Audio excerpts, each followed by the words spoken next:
Hey guys, welcome and welcome back to my channel. My name is Charity and this is a Blog with Charity. If you're new here, welcome to this channel. My name is Charity. Please don't forget to like this video and subscribe so that you join our community. If you are a returning person, thank you so much for coming here. I know I have been lost for some time but I just thank you for clicking to this video. And without wasting too much of your time, I really just wanted to get into what this video is about. So lately I've been doing this thing called reading like old school reading of books. I've been wanting to do this for a long time, where I just come here and actually just, like share about what I've been learning from my books, the kind of books that I read and all that. So I hope this video really works for you. So the book that I have read, the last book that I read and actually finished, reading and finishing are two different things. But yeah, the book that I read and finished is called The Magic of Thinking Big by David Schwartz. It's here. This is the book itself. And man, this book has been amazing to me. I'm starting to regain the attitude of reading and just finishing books, because I read, yes, sometimes but I don't finish books. So I just, I'm getting to that point where I discipline myself to actually read a book and finish. And I read self-help books, so this book has really been amazing for me. So for all the book lovers, welcome to this book review.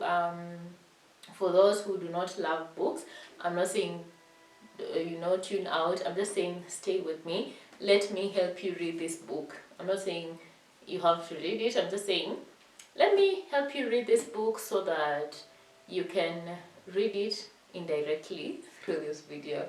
So welcome to this video. So this book, The Magic of Thinking Big, is basically a book that helps you. It's powers up your mind.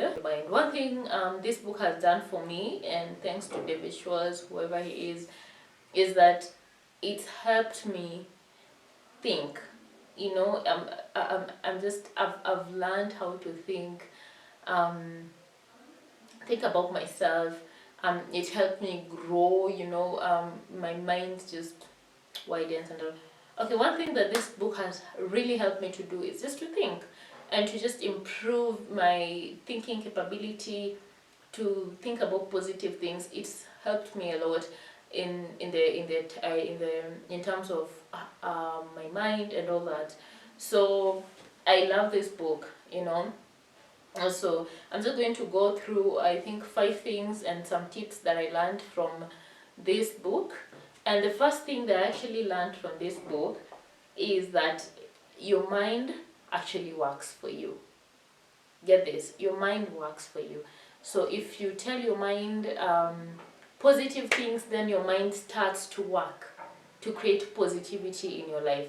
But if you start thinking about negative things, then negative things happen, because your mind is working for you. It's like you input something.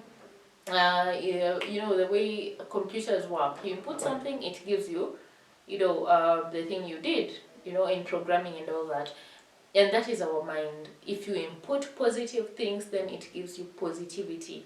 If you input negativity, it gives you negativity. It is how it works. So one thing I've been encouraged to do from this book is just to think positive thoughts. To think, if I'm going to probably present, then I think, okay, my presentation is going to be good, it's going to be perfect. You tell yourself that I am good enough, I have presented, I've prepared well, I have done everything that I can, so that your mind starts working for you, and it's like, yes, you're good enough, yes, you've prepared, yes, you got this and all that. So learn how to tell yourself positive things, because then your mind starts to work for you to actually see the solution. Your mind is a minefield. It's like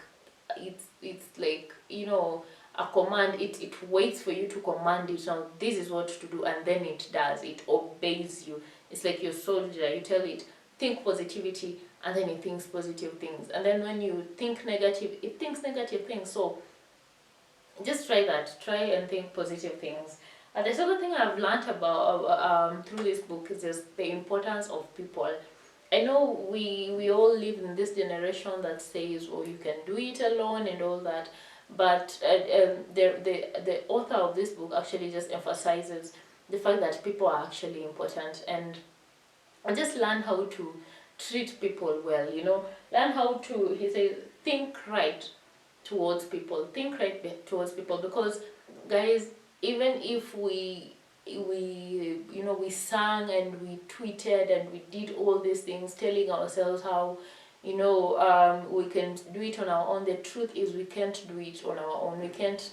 We can't actually live in this world alone. So by that mere fact that we can't survive on our own, I think we should just learn how to to treat people well, because we need people for us to grow, for you to move to the next level in life, for you to move to the next your next promotion. You need people. So think right towards people. David says this quote that I actually have it written on a sticky note, that when you meet people, this should be your attitude, that I may not be important to this person, but he sure is important to me. Listen to this. The person standing next to you, according to him, they may or her, they may look at you and say, "Nah, this person is not important." But always have that attitude, no matter who is before you, whether it's a beggar or a boss, whether it's a chauffeur or the owner of a CEO or anything. The person standing next to you or in front of you is important to you, no matter who you are. I think this helps us to just grow and actually just be down to earth and learn, because saying hi and greeting people and remembering their names, just saying, how are you, how have you been, is so important. Yes, and our point number 3, just do it. That is like fear. The only way you can conquer fear is by action. And David says it. The opposite of fear is action. If you want to conquer fear in your life, then take action. Because unless you take action, you are never going to do that thing. So the next time you're faced with fear, say you are a salesperson, and you're like, okay, I just fear, approaching this guy. The only way you can actually approach them is approaching them. There is no better way. And the quicker you do it, the better. And like I've learned that also in my life. Like every time I'm feeling fearful lately, I'm just like, what is to happen will happen anyway. So yeah, my point is the only way to conquer fear is by taking action. So take action. If you're in a board meeting and you have something to say when there's a problem being raised and you think you have a solution, just say it. Fear never gets us anywhere, okay? Just do it. Just say it. That is how we conquer fear. And point number 4, it's just learn from every failure. Lately I've been learning how how we never get anywhere without failure. It is part of life. And I'm slowly making peace with the fact that I will constantly have to fail at some things. I will constantly have to redo some steps in my life. I will constantly have to do that, because you know what? We all fail. I'm yet to meet someone who's just perfect and they're all there, whatever thing they do, they succeed. As we grow up, we need to learn that failure is just, it's part of us. It will be part of us. It's not going anywhere. People make it because they failed, okay? So learn how to take every failure as just a chance to grow. And like I think 1 year ago I would say, I don't like failing and all that. But right now I'm slowly learning how to adjust to failure. I'm learning how to say, okay, Purity, you didn't do it this time. You learned something and all that. So prepare to fail. Prepare to fail in that business you're starting, in that YouTube channel that you're starting. Prepare to fail and then learn from it. Don't stay there. It's the difference between what with the people who succeed and people who don't. It's just that we take failure differently. So when you fail, then tell yourself, okay, at least I learned something new. I know that is old school and we've probably heard that 100 times, but sometimes after beating yourself up, after failing, because I know we get to that point where we beat ourselves up, after beating yourself up, just tell yourself, you know what, next time I'll do better, and move on. So yeah, learn how to do that, learn how to accept failure and learn from them. And then my fifth point is have goals. I know we've probably had this a lot, and so I'm going to do this thing differently. In this book, there is almost the last chapter where David talks about goals. He talks about your 10-year plan, and I know now I've narrowed it down. I know some of us have 10-year plans, but he says it so well. He says we have 3 departments, in our, and this is practical by the way. We have 3 departments in our lives, in our whole lives. There is the social department, the home department, and the work department. So I want you to do this, if you may, and this is something that I'm doing, is just to write a 10-year plan of your social life. So where do you want to be in, the social environment? David poses it, what kind of friends do you want to have? What kind of social groups do you want to join?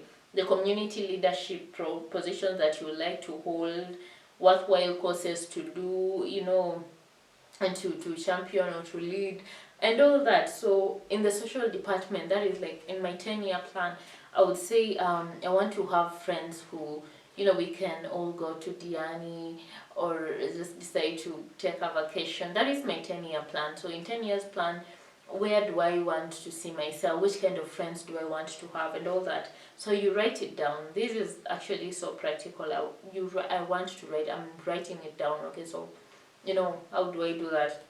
In the work department, the income level you want to have, the responsibilities. Do you want to be a manager? Do you want to be a CEO? In 10 years, how much authority do you want to command? The prestige do you want to gain? And all that, like in 10 years. So you do that for your work department, and then for the home, you'll probably say, what kind of family do you want to have? Okay, what kind of life do you want to afford with your family? The house, the vacations you want to take, the financial support to give to your children, and all that. This helps us to actually have goals in life. Like you'd say, in 10 years, how old am I? In 10 years, I want to be earning this kind of salary. Setting goals is so important because, like I said from the start, my point number 1, our mind works for us. So if we tell ourselves that I want to be earning what salary by the time I'm this age, then your mind works for you. It starts saying, okay, purity. So if you want to be earning this kind of money, then right now you should be investing in this kind of business, or you should be doing this and this and this, because it sparks up our mind. And there is something about writing. I know all of us don't write, but some of us who write have seen how writing really helps. But this is just an encouragement. Sometimes just take time and journal, write down. In 10 years, where do you want to be? Let it be played in a book, so that in 5 years I would look back, go through the pages, and say, hey, I wanted to have had a degree or a master's or a PhD by the time I am this age. So you say, okay, so if you've not achieved that by then you say, okay, so I should be making plans of that. Okay, you don't just forget. I know life comes in the middle. We all know that as we grow up, life comes, life happens, and we have to enjoy it at the moment. But having goals actually just helps us relax and know where we are going. It helps us focus on where we are going. And those are the 5 things, the 5 little things I learned, the 5 little things that I learned from this book, and many, many more. I would stay here and review this book, but point is, if you are a book lover, you need to look for this book. If you want self-help or something that will just expand your mind and your thinking capacity, this is the book to go for, or to start with, among many others. And if you do not like books, I hope that you get a review of this book and you've just learned something or so. I hope you enjoyed this video. I certainly did. It was a little bit strange making it because, well, it's a new one. But if you love this video, I would really love to know down in the comment section if you want this to be something that I would do. You know, I'm open to change or to criticism and also to compliments, mostly that. But I would just love to know your thoughts down below. Tell me if you're book lovers and you would love more of this. If you maybe learn something or two, please make sure to leave it in the comment section down below. And if you've not subscribed to this channel, man, please do that. I would really appreciate it. If this channel grew and to more people, and I would love it. So thank you so much for staying with me to the end of the video. I hope you liked it. Give it a thumbs up if you did, and share it with your friends, and just subscribe. I hope you had an amazing time. This is a Blessed with Charity, where we grow, we know, and we glow in Christ. I hope to see you in my next video. Bye.